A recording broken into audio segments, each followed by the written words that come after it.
sejahtera bagi kita semua.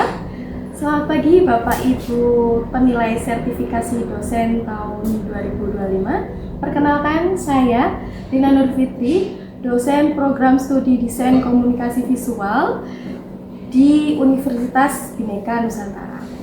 Video ini dibuat untuk melengkapi persyaratan dalam pengajuan sertifikasi dosen gelombang 1 pada tahun 2025. Pernyataan diri dosen dalam unjuk kerja Tridharma Perguruan Tinggi PDD UKT PT dalam bidang pengajaran. Video ini saya akan menyampaikan ringkasan dari rencana pembelajaran semester atau RPS serta dokumentasi perkuliahan saya untuk mata kuliah komputer grafis. Mata kuliah ini sebagai mata kuliah wajib program studi desain komunikasi visual. Kuliah ini terdiri dari 3 SKS dengan 1 SKS teori dan 2 SKS project atau studio. Deskripsi mata kuliah untuk mata kuliah komputer grafis mempelajari teknik dasar hingga lanjutan dalam desain visual digital seperti pewarnaan foto, manipulasi gambar, pembuatan ilustrasi vektor, serta desain publikasi seperti poster, majalah, dan infografis. Mahasiswa juga mengenal perbedaan dari bitmap, vektor, serta mengeksplorasi gaya desain seperti pop art dan low poly melalui pendekatan berbasis proyek. Keterkaitan dengan kebutuhan industri pada mata kuliah ini membekali mahasiswa dengan keterampilan software desain yang dibutuhkan industri kreatif seperti periklanan, media digital, dan juga percetakan. Nah, untuk penguasaan teknik visual digital ini sangat dibutuhkan untuk menghasilkan materi promosi dan komputer grafis secara profesional. Sedangkan untuk keterkaitan dengan bidang keilmuan, komputer grafis ini menjadi dasar keilmuan dalam menerapkan prinsip-prinsip desain seperti warna, tipografi, komposisi secara digital, dan juga mendukung estetika, visual, serta kesiapan teknik untuk mata kuliah lanjut seperti branding, ilustrasi, dan juga media grafis lainnya. Kompetensi ini menjadi bekal utama bagi mahasiswa untuk menghadapi tantangan industri kreatif dan sebagai dasar bagi mata kuliah lanjutan di bidang komunikasi visual.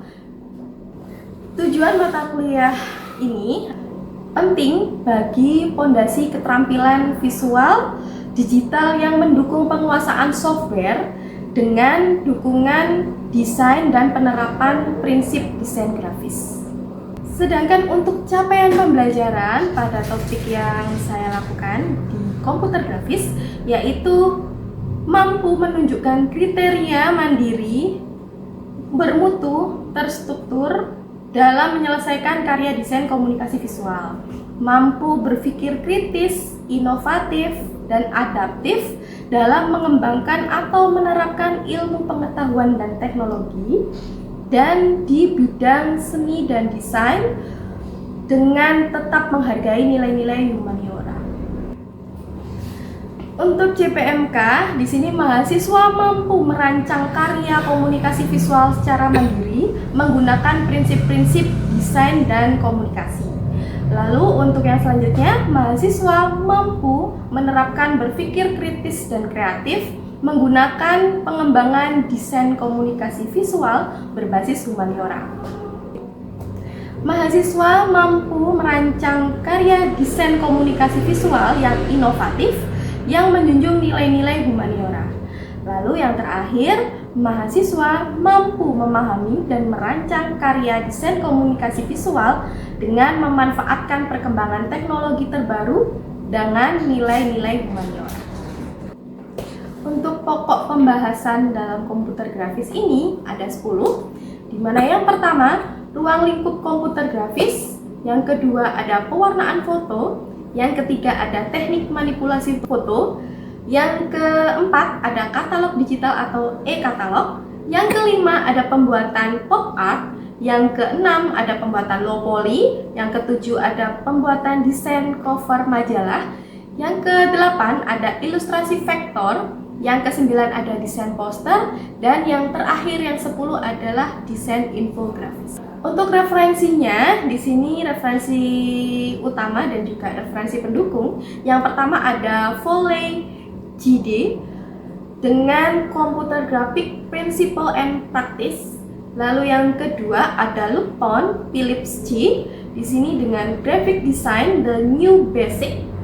Lalu yang ketiga ada Hart and Becker dengan Computer Graphics with OpenGL. Lalu yang selanjutnya ada Smith G dengan menggunakan Adobe Photoshop CC 2023, panduan lengkap untuk desainer grafis. Lalu ada Hartono, desain grafis untuk pemula, konsep dasar dan praktik. Lalu yang terakhir ada Pratama, desain grafis kreatif dengan panduan lengkap untuk pemula. Media atau LMS yang digunakan dengan website ebelajar.skiki.ac.id, course komputer grafis yang terlihat pada layar berikut. Untuk strategi pembelajaran disesuaikan dengan pendekatan Outcome Based Education atau OBE dan Project Based Learning.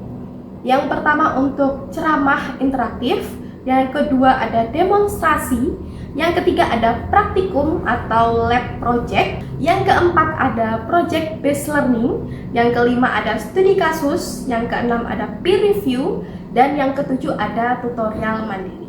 Dimana untuk tutorial sendiri itu mahasiswa harus mempelajari secara mandiri baik video maupun e-book yang sudah saya berikan.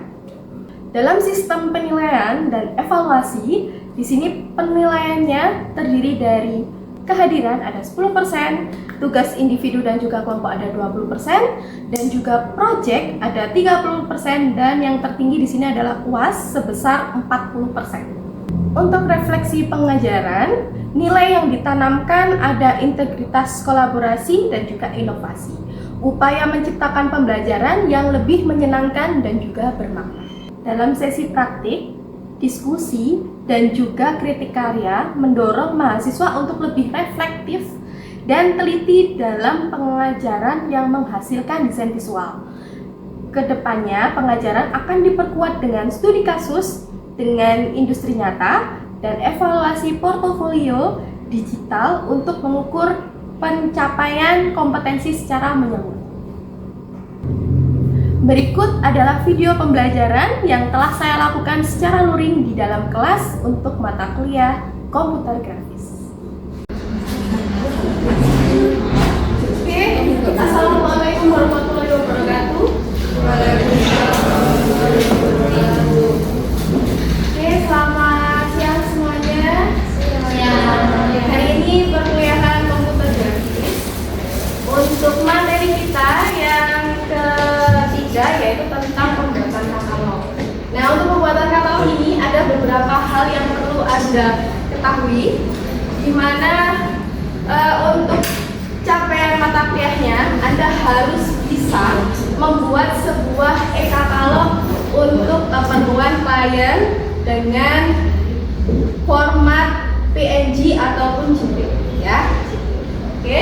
Nah, next selanjutnya apa sih sebenarnya untuk katalog itu sendiri? Dimana untuk template katalog ini pembuatannya adalah untuk menentukan siapa dulu target audiensnya. Jadi itu yang harus Anda lakukan, ya. Jadi untuk template-nya Anda harus sediakan dulu siapa audiensnya, bisa remaja, bisa anak-anak, bisa emak-emak, ataupun juga bisa dewasa. Nah, untuk template katalog itu sendiri sesuai dengan target audiens yang sudah Anda tentukan, ya. Nanti katalognya akan mencakup beberapa aspek yang penting, yaitu terkait brand, terkait siapa audiensnya, dan juga nanti bahasanya juga harus jelas. Dan next selanjutnya untuk tips dalam pembuatan katalog digital, di sini harus menggunakan visual yang menarik ya, dan harus memperhatikan desain katalognya. Gunakan software pembuatan katalog baik online maupun offline. Jadi bisa menggunakan offline, misalnya ada CorelDRAW, ada Illustrator dan lain sebagainya. Dan untuk pembuatan dengan software online Anda bisa menggunakan Canva dan lain sebagainya. Next selanjutnya, Anda harus meletakkan informasi dari brand yang sudah Anda buat. Misalnya di sini Anda bisa menggunakan misalnya untuk Indomaret. Nah, itu untuk katalognya Anda bisa gunakan brand Indomaretnya, maka logo dari brand tersebut harus ada di pojok kiri bagian atas, gitu ya. Nah, untuk jangkauan waktunya Anda juga harus memperhatikan mulai dari penggunaan promosinya. Kalau sekarang nih musim-musim Lebaran misalnya, nah Anda juga harus mulai dari musim Idul Fitri, terus kalau misalnya Idul Adha berarti mungkin musim Hari Raya Idul Adha dan lain sebagainya. Ini yang harus Anda perhatikan untuk pembuatan e-katalog adalah visual yang menarik ya. Terus ada juga dari visual yang menarik itu harus mampu memperhatikan gambar-gambar yang sesuai dengan produk yang sudah ada akan buat di katalog itu sendiri. Next selanjutnya ada desain katalog. Untuk desain katalog sendiri, di sini Anda harus menyertakan keunggulan dari produk ya. Terus harus memilih ukuran yang tepat saat membuat katalog dan juga halaman yang tepat ya. Lalu Anda harus pastikan jumlah halaman yang tersedia. Di sini minimal yang Anda buat adalah 4 halaman. Jangan lupakan Anda juga harus mengisi tabel-tabel isinya seluruh halaman dan juga beberapa perusahaan yang mungkin memiliki keunggulan di brand-brand tersebut. Next selanjutnya ada penggunaan software. Nah, di sini yang sudah saya masukkan tadi ada penggunaan softwarenya yang bisa Anda lakukan baik online maupun offline. Lalu Anda juga harus sertakan informasinya. Ini yang sudah saya jelaskan di awal terkait informasi dari brand yang akan Anda buat dari katalognya. Jadi kalau katalog untuk brand misalnya katalog Indomaret, maka Anda harus sertakan brand Indomaretnya. Next selanjutnya, perhatikan jangka waktunya. Jadi untuk dari si brand atau katalog itu sendiri harus punya jangka waktu. Misalnya promosinya di bulan-bulan Idul Fitri atau Idul Adha, maka Anda harus sesuaikan di tanggal-tanggal tertentu saja. Jadi tidak berlaku selama beberapa bulan, tidak, tapi berlakunya hanya beberapa hari atau 1-2 minggu aja ya. Lalu selanjutnya Anda harus mulai mempromosikan katalognya.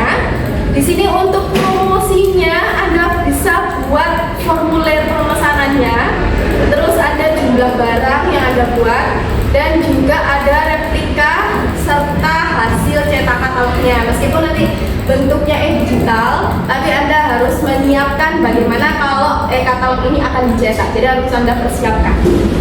Lalu ini juga harus diposting di akun media sosial masing-masing. Nah, ini ada beberapa contoh desain katalog.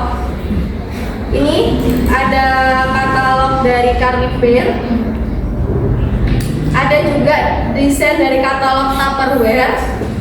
Dan juga ada desain dari katalog Indomaret yang sudah saya ungkapkan tadi ya. Oke, dari sini mungkin ada yang ditanyakan. Silahkan. Untuk tools yang bisa digunakan dalam pembuatan katalog tadi apa saja? Oke, baik. Untuk tools yang bisa Anda, ada beberapa yang sudah saya sampaikan tadi. Ini untuk gambarnya bisa Anda gunakan Adobe Photoshop, ini untuk offline, bisa Gim juga untuk online. Lalu ada Adobe Illustrator, ada Inkspace, ada CorelDRAW dengan offline, lalu ada Canva untuk online. Oke, ada lagi yang ditanyakan? Bu, mengapa visualisasi produk itu sangat penting dalam katalog digital?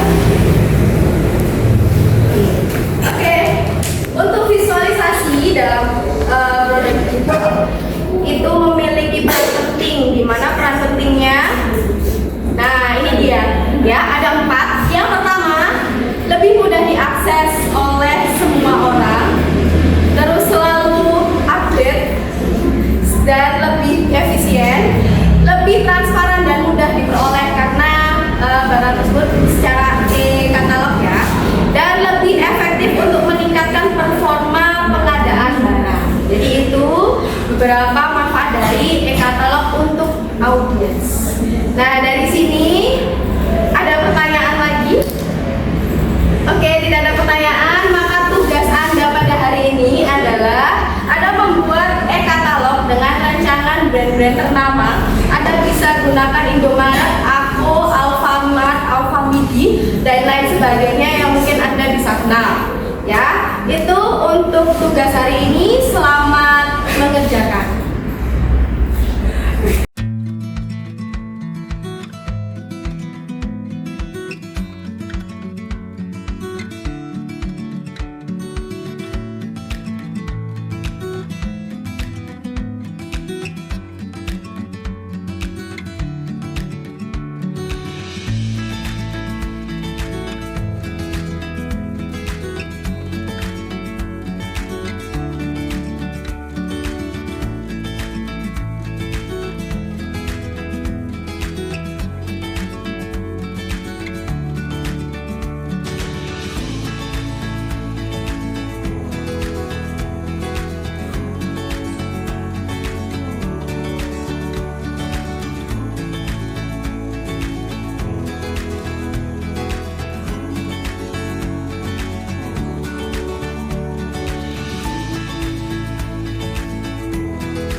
Presensi hari ini melalui Sakti ya teman-teman, silahkan untuk buka paspornya masing-masing.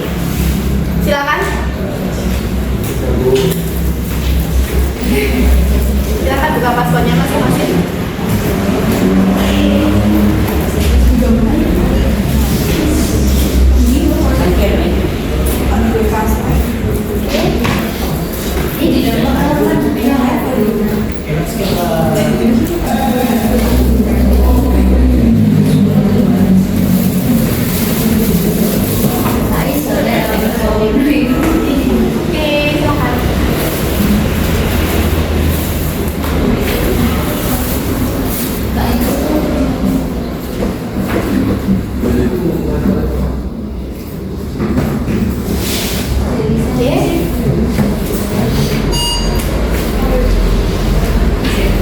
Oke, untuk presensinya sudah menggunakan paspor. Baik, tugasnya silahkan diupload di Google Drive ya teman-teman. Dan untuk perkuliahan hari ini, sebelum saya akhiri, ada yang bisa menyimpulkan nggak perkuliahan hari ini apa saja Anda dapatkan? Silahkan. Oke, silahkan Mas Aldo. Kesimpulannya, saya itu visualisasi produk membantu menarik perhatian konsumen, memberikan gambaran nyata tentang produk, meningkatkan kepercayaan, dan membuat keputusan pembelian tanpa harus melihat produk secara langsung. Oke, terima kasih untuk Mas Aldo. Beri aplaus untuk Mas Aldo.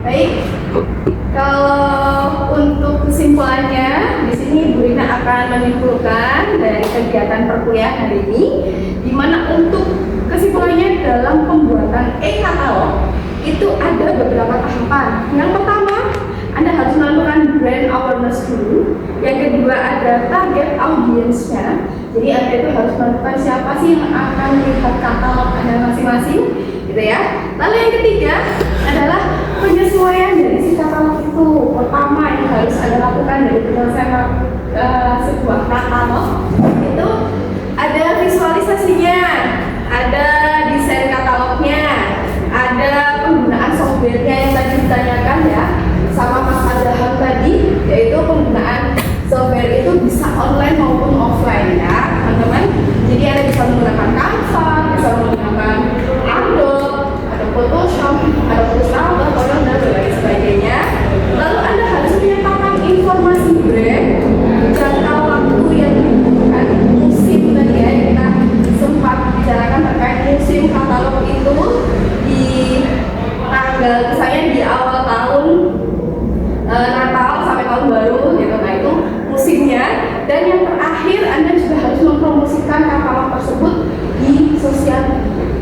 Baik, itu saja kesimpulan perkuliahan pada hari ini. Sebelum saya akhiri, untuk tugas minggu depan Anda harus membuat sebuah low poly. Jadi minggu depan akan saya sampaikan terkait materi dan juga penjelasan dari low poly.